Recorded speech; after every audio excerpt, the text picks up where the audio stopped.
Welcome aboard the Oosterdam.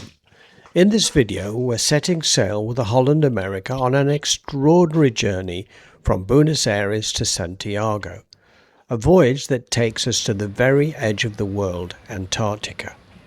Along the way we'll swap warm casts for icebergs, calm seas for the occasional character-building swell crossing the infamous Drake Passage, and pick up plenty of stories and tips from fellow cruisers who've travelled with us. Join us as we find out what it's really like at the bottom of the world. In later episodes we'll discuss more about the boat and the overall cruise, learn from our mistakes and tips from others, and we'll tell you what you need and what not to forget. It was different from what we thought. The ice sheet contains approximately 90% of the world's total surface fresh water. Only about 0.4% of the surface of Antarctica is free of snow and ice. Antarctica is a rocky continent capped by an ice sheet up to 4.8 kilometers thick. By contrast, the Arctic is an ocean covered by thick sea ice and surrounded by rocky continents. The thickness of the ice means that Antarctica has the highest average altitude of all continents, yet the sheet is so heavy that it's pushed the land below sea level in places. Antarctica is a desert. Snowfall is equivalent to about 150 millimeters of annual rain. By comparison, Britain is 6 to 7 times wetter with about 1,050 millimeters of annual rainfall. At the South Pole, the temperature may drop to -75°C, but the world record for the lowest temperature, -89°C, was recorded at the Vostok Antarctic Station.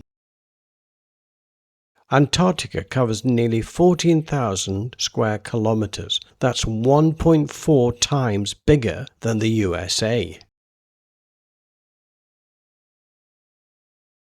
We crossed the Drake Passage in what could generously be described as lively conditions, a full gale doing its best to remind us who's in charge down here. Surprisingly, the ship with its stabilizer took it all in its stride. By the time we reached Elephant Island, it didn't so much as appear as materialize, emerging slowly through the mist like a place undecided about being discovered. It was dark, remote, and uninviting. And then it hit you. This is where Shackleton's men were stranded for 4.5 months, right here. When I was a boy at school, names like Shackleton weren't just history. They were heroes wedded into the nation's psyche. And to be here at Elephant Island, the very place where it all happened, seems a little unreal. It's as if I'm peering back in time. So indulge me for a moment and let's remind ourselves about some of the drama. The purpose of Shackleton's passage on the Endurance was to achieve the first land crossing of the Antarctic continent.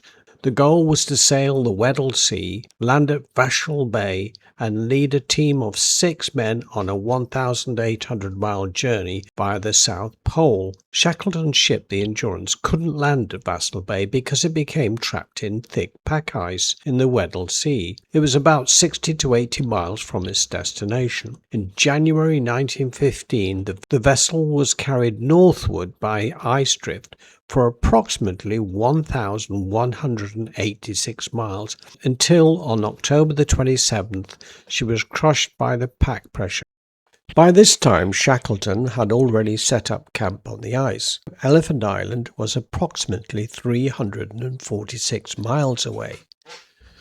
They tried pulling the boats over the ice, but such was the structure it proved impossible. After more than 5 months camped on the still northward drifting ice, Shackleton's crew launched their lifeboat on April the 9th, 1916. They navigated a harrowing 7-day journey. Such was the drift, the open boat voyage to Elephant Island was now just over 100 miles away. Realizing rescue was impossible, In a desperate gamble, Shackleton and 5 men sailed 800 miles across the Southern Ocean in the tiny James Caird, navigating through storms to reach South Georgia. The 800 voyage of the James Caird, April-May 1916, is widely regarded as one of the greatest small boat journeys in history. After 3 failed attempts due to ice, Shackleton secured the Chilean vessel Yelcho for the final and successful mission.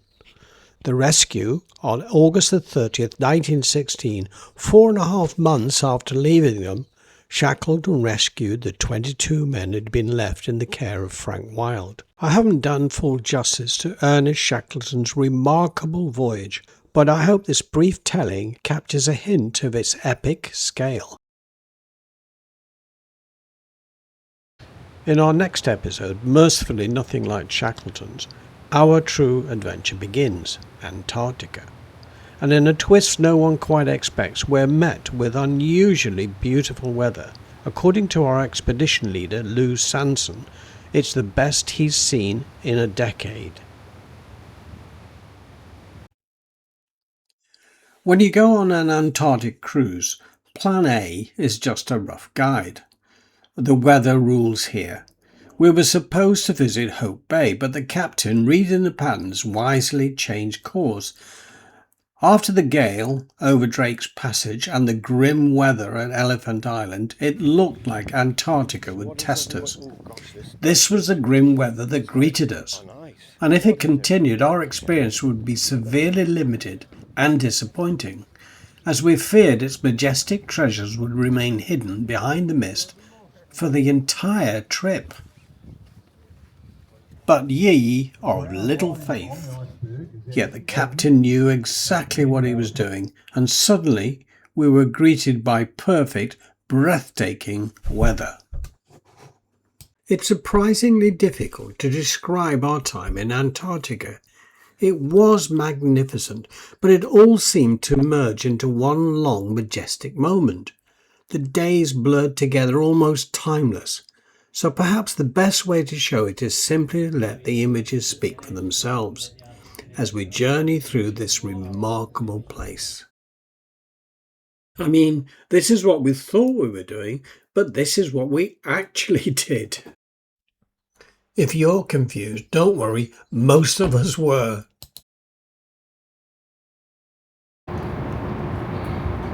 It's such a dramatic place.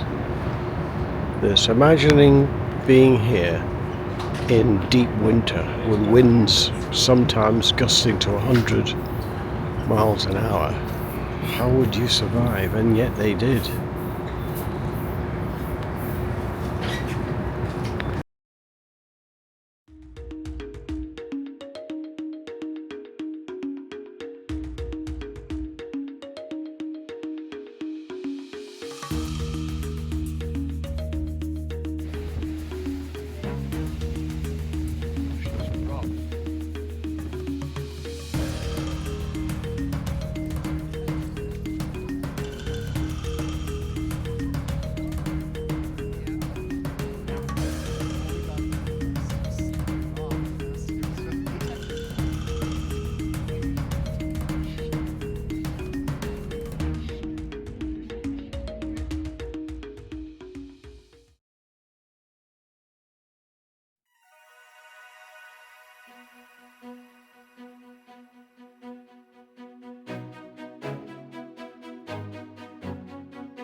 Here we go, hopping out of the pool. Let's get ready for that penguin plunge.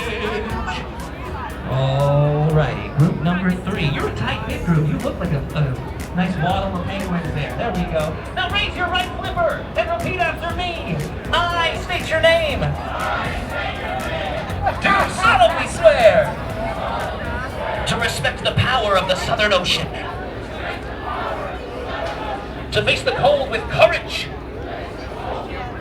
to waddle with dignity, and to embrace the spirit of Antarctica.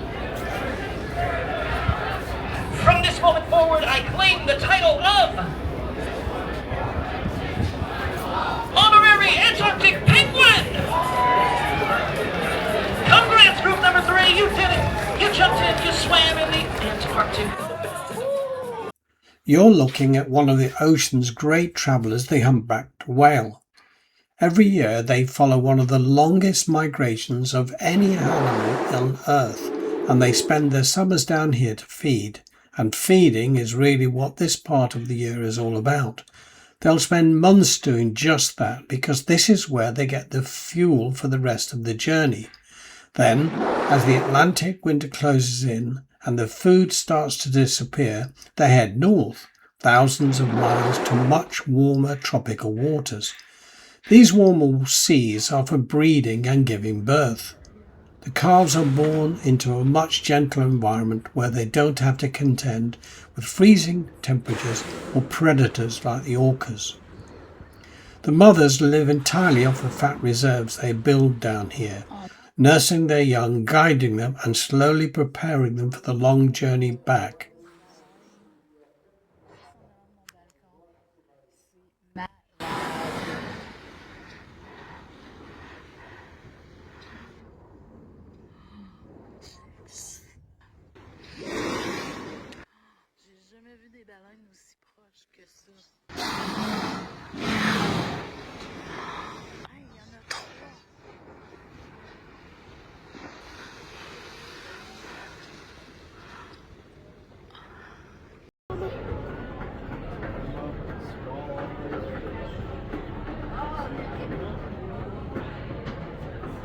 Oh my gosh, it's a huge bubble, Kevin. Huge bubble. Look at this. Look at. Oh my goodness. Holy cow. Oh my goodness. These whales are targeting huge swarms of krill, tiny shrimp-like creatures that thrive in these icy seas. Using a method called bubble net feeding, they work together, circling below the swarm, blowing spirals of bubbles to trap the krill into a tight ball, and then lunging straight up through it with their mouths wide open. An adult humpback can eat up to a ton of food a day. That's around about 1 million calories, so they're constantly feeding and building up thick layers of fat, because they don't feed until they come back here next year. Now you might be wondering where all that information came from. Well, it's really down to the expedition team on board, people who know this place inside out. We were incredibly lucky to have Lou Sanson, Georgina Sanson and Mike Slater with us. All of them were brilliant in their own way, but I have to give a special mention to Lou. He was just a fund of knowledge. He actually ran a station in Antarctica for 10 years, and he's been leading trips like this for a long time, so he really understands what you're seeing and why it matters. And the way he explains it, it just draws you in. Very easy to listen to, never overcomplicated. Whether it was the talks on board or these quiet updates over the ship's speakers as we approached something special, he always added something extra. And looking back, he wasn't just guiding the trip. For me, and I'm sure for many others, he really enriched the whole experience of Antarctica. So let's have an example. To these 6,500 pairs here, and as soon as the parents arrive, the chicks are chasing them. They know each parent by the sound, and the penguins that are moving around in the colony at the moment are being chased for food. And they'll fledge in the next few weeks, and in about another 3 weeks there'll be no penguins here. So they will have all, as soon as those chicks fledge, they've got their still their chick feathers, but they'll lose those and they'll look exactly like a Gen 2, just they won't have the bright colour or the bright, and they'll keep coming back here. So they tend to, during the winter, they follow the pack ice to the edge of the pack ice and spend most of the time at sea when they're not here. You can clearly see them there. Here we see some penguins swimming back to the island to feed their chicks. They swim like that because A, it confuses the leopard seals that are their main predator, but also it makes them swim faster.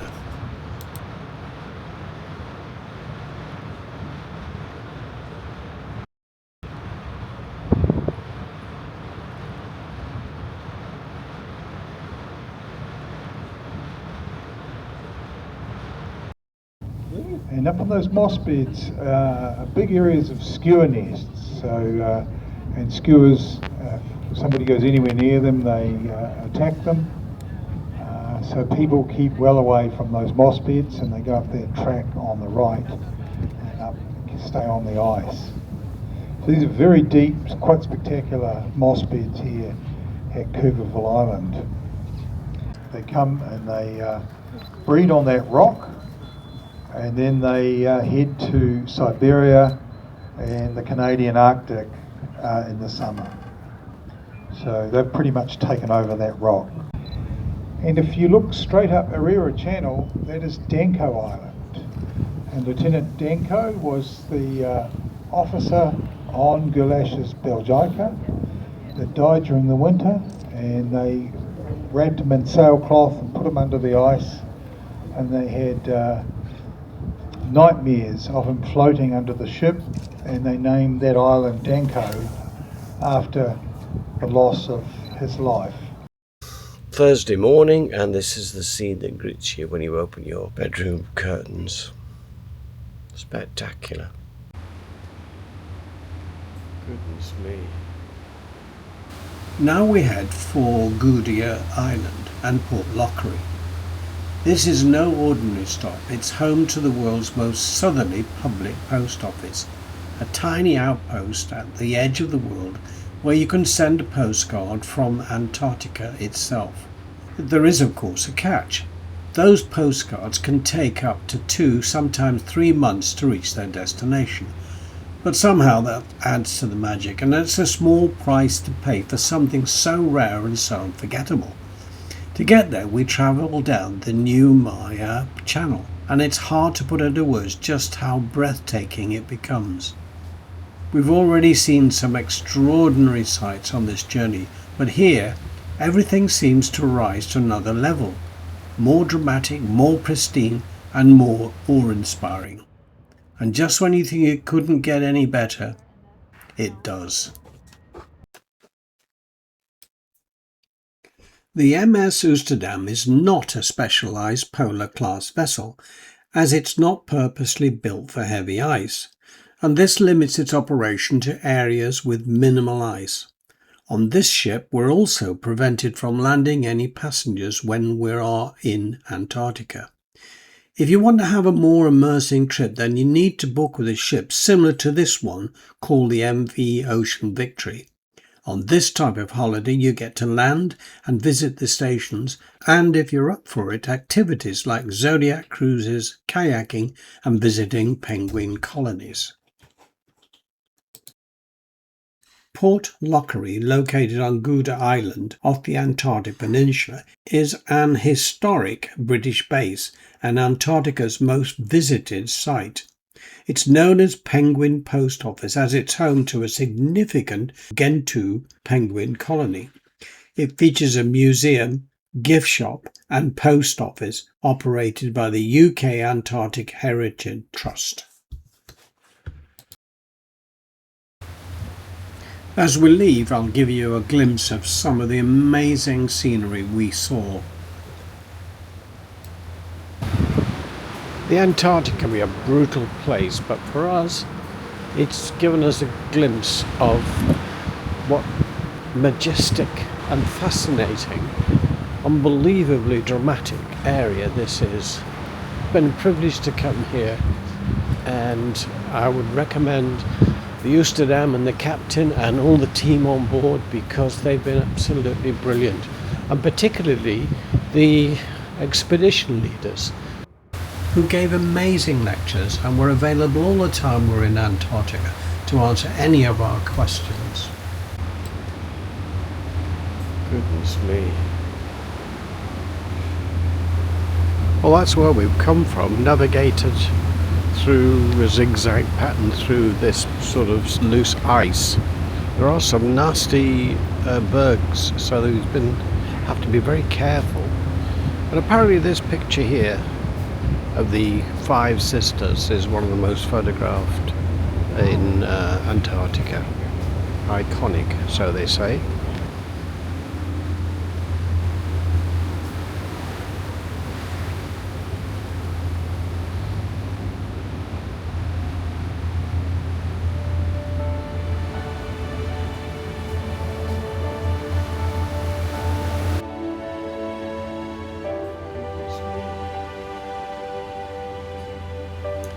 Goodbye to Antarctica. What an amazing place this is. Truly wonderful. We've been blessed with good weather, and in a few weeks' time a lot of the places that we've been to will be covered completely in thick ice.